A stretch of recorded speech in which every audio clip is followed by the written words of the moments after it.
we could fly. Welcome to this new season of the Have a Cup of Jahani podcast.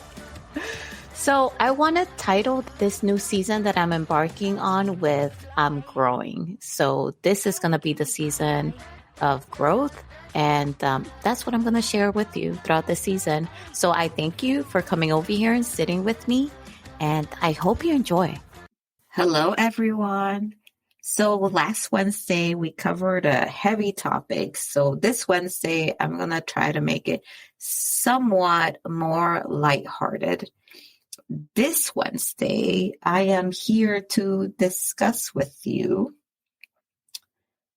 how I turned a book flop into a learning lesson. You ready? Okay. I know you are.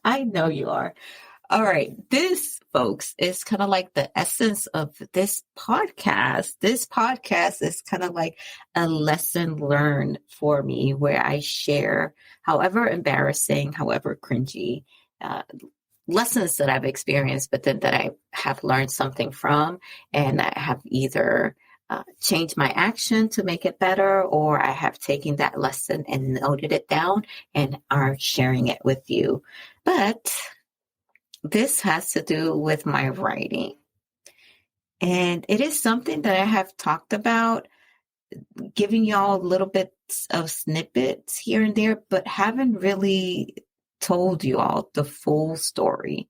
So if you listen to a few episodes before of where I learned how to take advice from people, right? And how to kind of take some and leave some, and how to trust my instinct when it comes to that, right? And I use an example there. So here I am to tell you about what that example is. If you go through my LinkedIn, you will see LinkedIn Linktree. I also have a LinkedIn profile, by the way. But if you go to my Linktree, you're going to see a link for Wattpad. I started writing things on Wattpad before I felt comfortable enough publishing, right? Writing and publishing under Have a Cup of Johnny LLC. So some of my first stories are there on Wattpad. So you're more than welcome. They're there. I'm very proud of them because it shows me where I've come from. I can compare and contrast with what I've published now and can see the growth there. So I don't think I'm going to put them down because of that. So you're going to see a story there named Which Fit to Be a Queen. And it was this big concept of a story that I had. You don't understand, like when I embark on goals, these goals are astronomical. They are huge because I really don't see myself with limits. And I think it has a lot to do with how my grandmother raised me to have this mindset that I really, with work, tenacity, and never giving up, I can accomplish things. And really that's how I've embarked through life, is by having that attitude, which means that I have gotten some really stupendous flops out there, because dream big, right? That means the failure when it happens is really huge. So I wouldn't say this is one of them, but this is one of the biggest lessons when it comes to writing that I have gotten. And let me explain. So once again, big concept that I had when I came to having this concept. The one thing that now looking back, I can see is that I didn't assess myself and my skill level. And I wasn't realistic with myself, because if I would have been, I would have noted that at that time, my skill set did not match the concept that I was trying to embark on, which is okay, right? Which is okay. If you're a creative person or you're someone who writes like me, you get these ideas that just flow through you at these odd times. And it's okay to have them. I write them down so that way I don't forget them. But before I got mature enough to just write them down, I would actually, as soon as I get them, I would embark on it. I will start drafting this idea. And that's what happens with a witch fit to be a queen. I didn't do an analysis. Now that I've learned from that, what I do is I write it down. Sometimes it comes as a full-fledged outline. Sometimes it comes as just this concept. Sometimes it comes as just the first line that I will open the novel with. And those are the things that I write. And a lot of the times I don't really have a title for it. I just I put it on my notes app on my iPhone and I write in there what I think the story will be. Middle grade, young adult, fantasy, horror, whatever, right? And that's how I categorize it.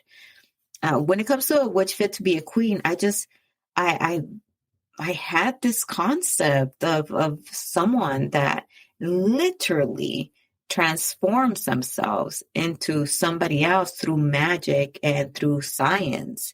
And it was this high concept of sci-fi, sci-fi fantasy, paranormal thing that just came all together. I wanted to fuse all of that while making it very Dominican, very diverse and futuristic, And I think eventually I may still embark on it, but I think this project will need my full attention, not just the time that I currently have to invest into my creative work. And you can listen to the two previous episodes before this one where I talk about how I balance myself, because I know the time that I have allotted for my creative pursuits because of my Army career.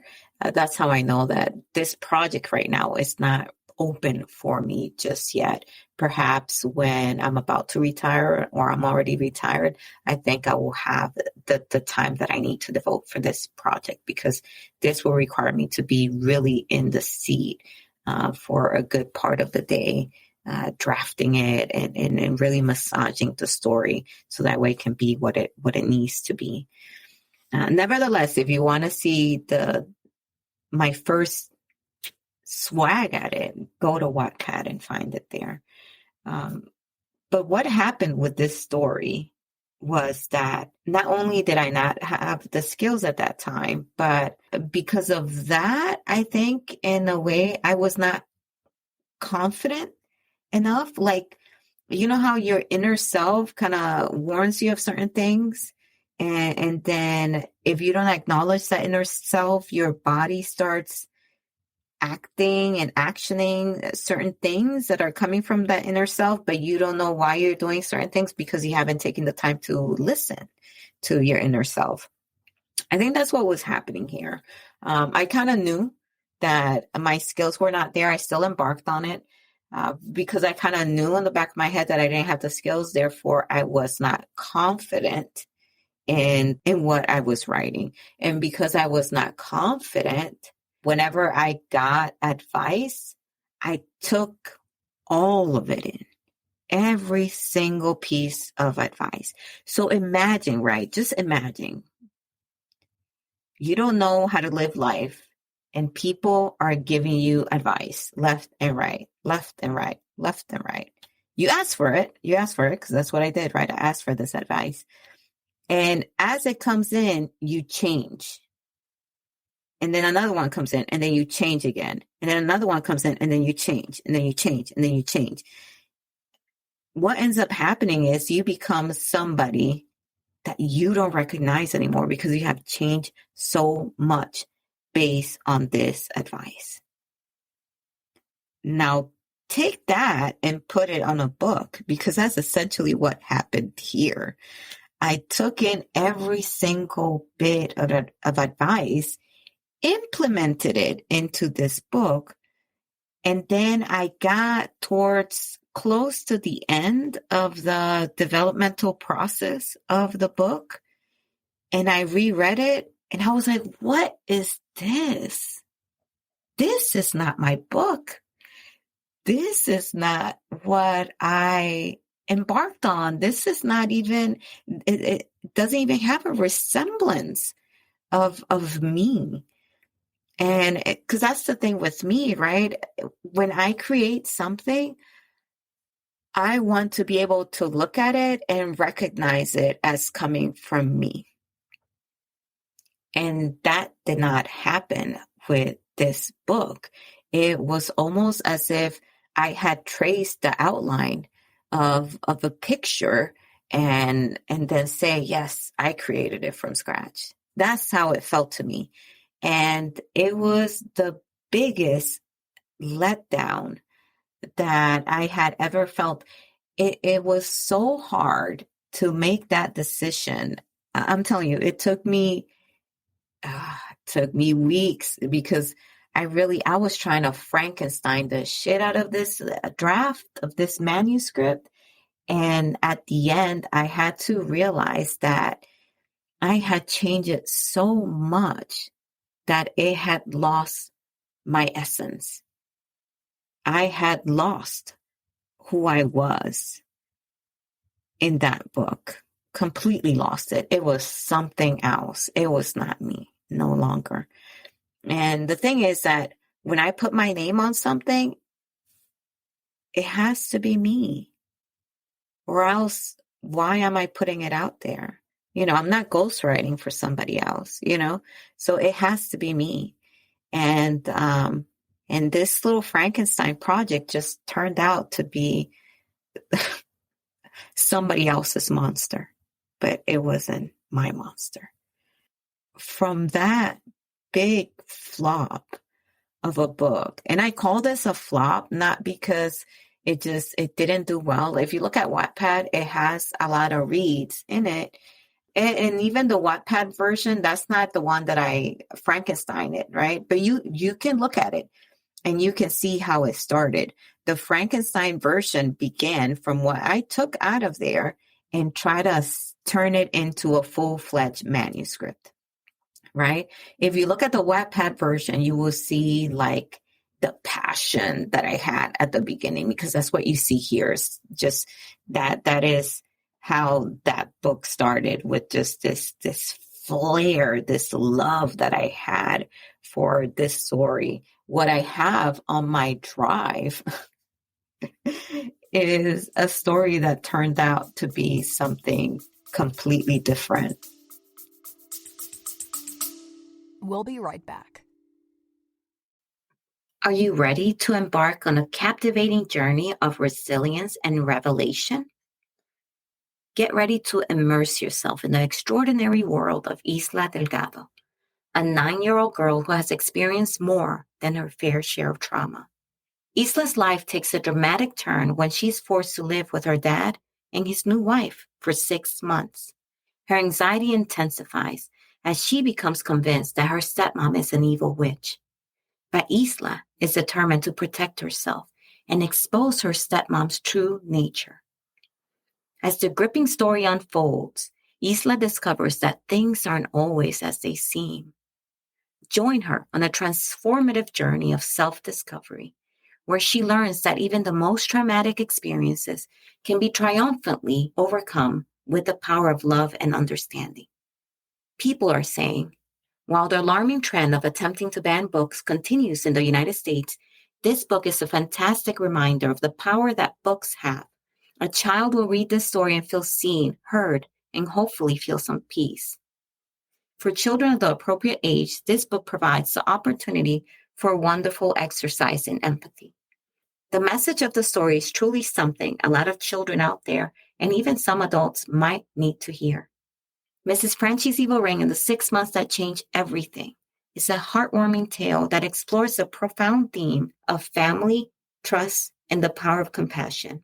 This inspiring story will leave listeners of all ages feeling uplifted and inspired. Don't miss out on this middle grade read and be prepared to be captivated by a story that will touch your heart and ignite your imagination. Mrs. Franchys Evil Ring is available everywhere books are sold. So what I learned from creating that monster per se was to assess myself and do, once again, right? We're talking about comparing, contrasting, and do that comparing contrast with the project that I want to embark on, the skills and the time that I have. And doing that comparison, I need to be really mature and really honest with myself on all those things. So that way I can set myself up for success. I can set myself up to be able to produce something that I can produce with the time I have and with the skills that I've acquired up to that point. So I've learned that I needed to do that, that I need to do that assessment. The second thing that I learned was that to be really discriminatory with who I ask for help, who I ask to help me with developmental edits and with other edits as well. I was very naive at the beginning. I thought that really any editor could help me out. But here's the thing, I wasn't thinking of my ideal reader, who my ideal reader would be, but also who my ideal editor would be. Because my ideal editor would be somebody who understands the culture that I have put into this book, who understands my and agrees with my style, right, of writing, and who respects that. Because what happened when I embarked on the edits for this book was that because I was so inexperienced and so naive, I thought that everyone else was right and I had to be the wrong one when it comes to what I had put in this book. Because for sure, I'm the newbie here. Everybody else, it has more experience than me. But what I failed to realize is that being the person that wrote that story and being the person that has lived in that culture since I was born and that have experienced some of the things that I put there, I'm the best person to understand that. And I don't mean that, I don't want you to take this as if that means that I will not take any feedback that I get because obviously I'm the one that knows it all. No, please take this as I am the person that knows what is right and what is wrong in these elements because I have lived them, one, and two, the author of that book. So I will be the final decision, right? Decision maker when it comes to what goes and what doesn't go in that book. And I had to learn that. I had to gain confidence in my writing ability. I had to also understand that not everyone could give me the best advice for this project, especially if they don't respect the culture, especially if they're inflexible as well, especially if they only have one way of looking at things. Okay. And that's what happened here. I got some feedback that I took that I should not have taken when it comes to the language, to the stylistic choices that I had made, when it comes to the characters and how they were portrayed and things of that nature. I took all that feedback, which in turn just changed the manuscript to something that was not me, something that I had not set out to publish.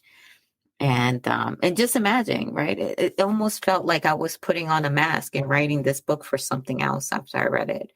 So that's why I learned that little bit about being confident about the choices that I have made and understanding that I am the best person to yay or nay things in my book because it is my book at the end of the day. Right?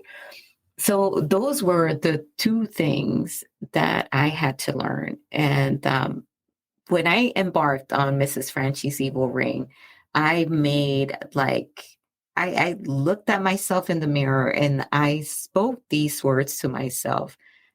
I am going to be picky about the editors that I use.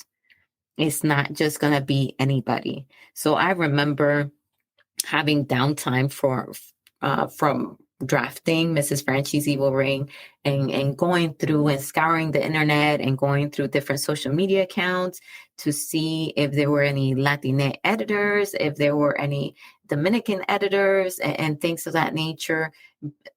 People that come from that background that will understand how that story would look on the page, that would understand that there's going to be Spanglish involved, that understand that there were going to be a certain lingo that is very particular to the Dominican Republic, right? And understanding that as an author, me, even though the Chicago manual says it, I don't have to make those words into italics, right? And I didn't want to do it. So I had to make sure that that was also voiced up front with everyone. Because if you have heard me before, you know that I feel like when we put words in italics because they're foreign, it's almost as if you're othering that part of me. And I don't like it, right? Because I draw from experience when I write these characters. I draw from experience when I write these stories. And I've never liked to be othered. I never liked to be tokenized. Therefore, I don't want that to occur in my books. I don't want that to occur in the texts that are in my books. Everything will be the same font, unless it's an exclamation, right? Unless the character is yelling, then I may put that in all caps just to show that emotion. But I'm not going to other certain words because they're foreign or blah, blah, blah, right? And it's a personal choice of mine. And the thing is that I was not confident enough in what I was writing. I was not confident enough in being me. And that comes with maturity. But once I gained that and I continue on writing, then I was able to assert that and I was able to enforce that with anyone that I work with for Mrs. Franchys Evil Ring. And Mrs. Franchys Evil Ring had quite a few editors. And I remember pushing that out forefront. I was like, I'm not looking to make anything into italics just because it's a foreign word or because it's slang or something like that. I want it, that's something that I put up front with them. I want everything to be the same font. I explained to them.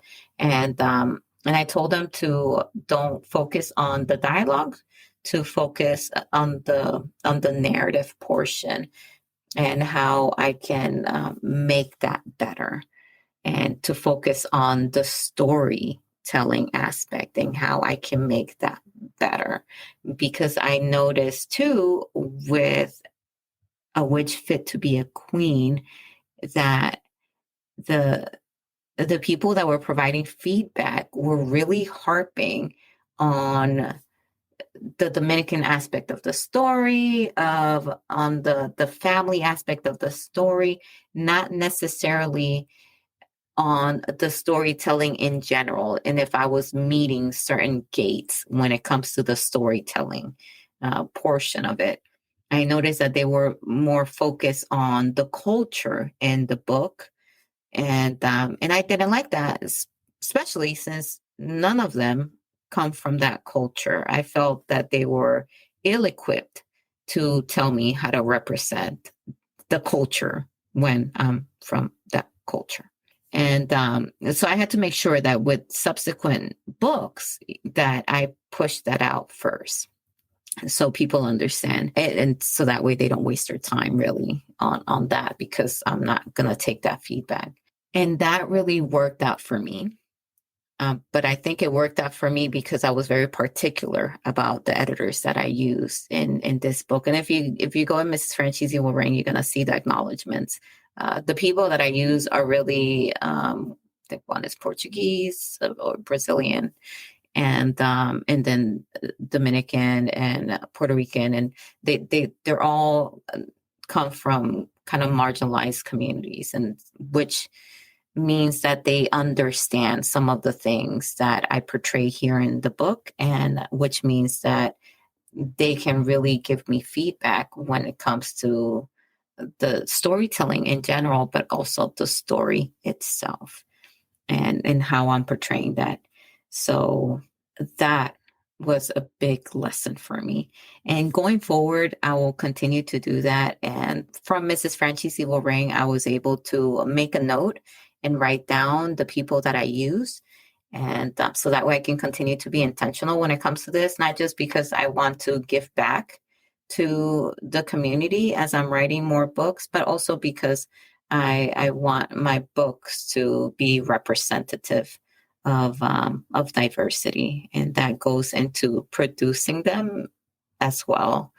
And because the book cover designer, right, he comes from India as well. So, everybody that touch hands on Mrs. Franchys Evil Ring really is from a diverse background, and I plan on keeping it this way.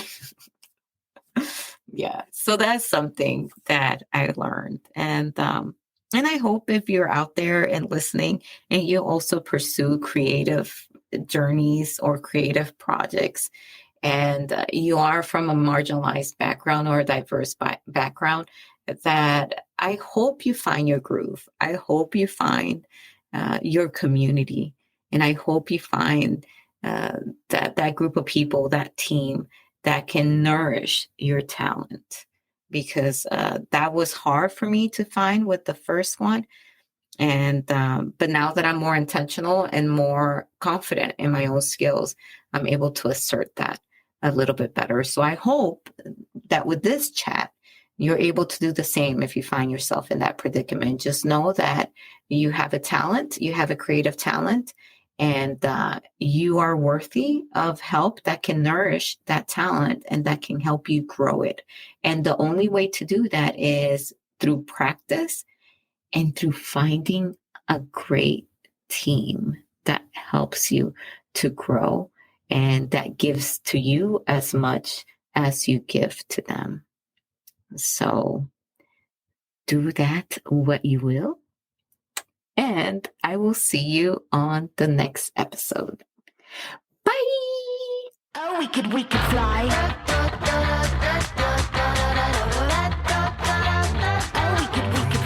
Thank you so much for listening. Don't forget to follow and subscribe to the show. See you on the next episode. Bye. Oh, we could fly.